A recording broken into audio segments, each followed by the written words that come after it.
పంచాయతీరాజ్ చట్ట సవరణ ఆర్డినెన్స్ బిల్లును గవర్నర్ రాష్ట్రపతి పరిశీలనకు పంపడంతో రిజర్వేషన్ల ఖరారు, స్థానిక ఎన్నికల ప్రక్రియపై పీటముడి పడింది. రాజ్యాంగ నిపుణుల సలహాలు, సూచనలతో పగడ్బందీగా చట్ట సవరణ చేసి పంపినందున బిల్లుకు గవర్నర్ ఆమోదముద్ర వేస్తారని రాష్ట్ర ప్రభుత్వం ఆశించింది. కానీ ఆయన రాష్ట్రపతి పరిశీలనకు పంపడంతో స్థానిక ఎన్నికలకు తాత్కాలికంగా బ్రేక్ పడ్డట్టయింది. అసెంబ్లీ సమావేశాలు లేనప్పుడు రాష్ట్ర ప్రభుత్వాలు ఇచ్చే ఆర్డినెన్స్లను సాధారణంగా గవర్నర్లు ఆమోదించడం ఆనవాయితీ. ఇక జూలై 14న గవర్నర్ వద్దకు పంచాయతీరాజ్ చట్ట సవరణ ఆర్డినెన్స్ బిల్లు వెళ్లగా 4-5 రోజుల్లోనే ఆమోదం లభిస్తుందని రాష్ట్ర ప్రభుత్వం భావించింది. ఆ తర్వాత హైకోర్టు ఆదేశాల మేరకు జూలై 25లోగా రిజర్వేషన్స్ ఖరారు చేసి ఆ తర్వాత స్థానిక ఎన్నికల స్కెడ్యూల్ ఇవ్వాలని ప్రణాళికలు వేసుకుంది.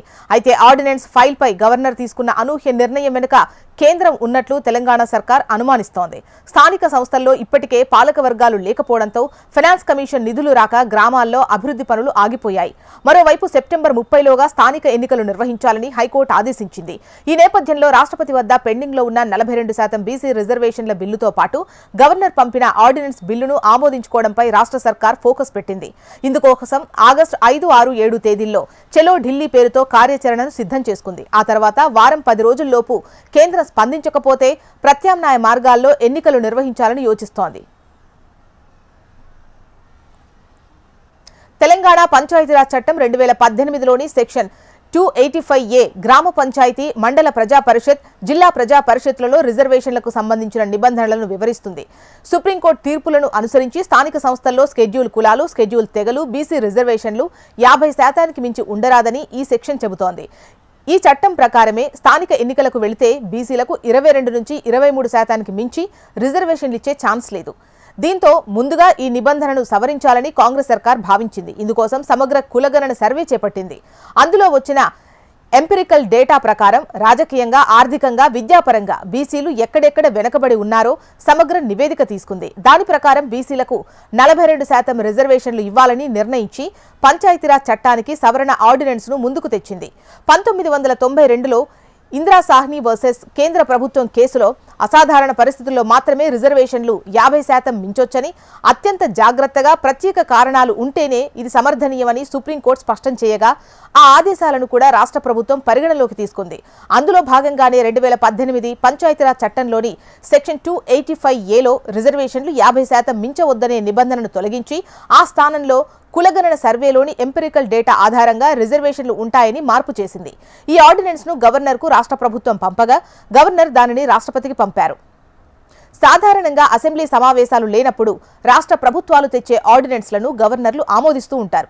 ఆయా ఆర్డినెన్స్లను 6 నెలల్లోగా చట్టసభలు ఆమోదిస్తే సరిపోతుంది. కానీ పంచాయతీరాజ్ చట్ట సవరణ కోసం రాష్ట్ర ప్రభుత్వం తెచ్చిన ఆర్డినెన్స్ బిల్లును గవర్నర్ ఆమోదించకుండా రాష్ట్రపతికి పంపారు.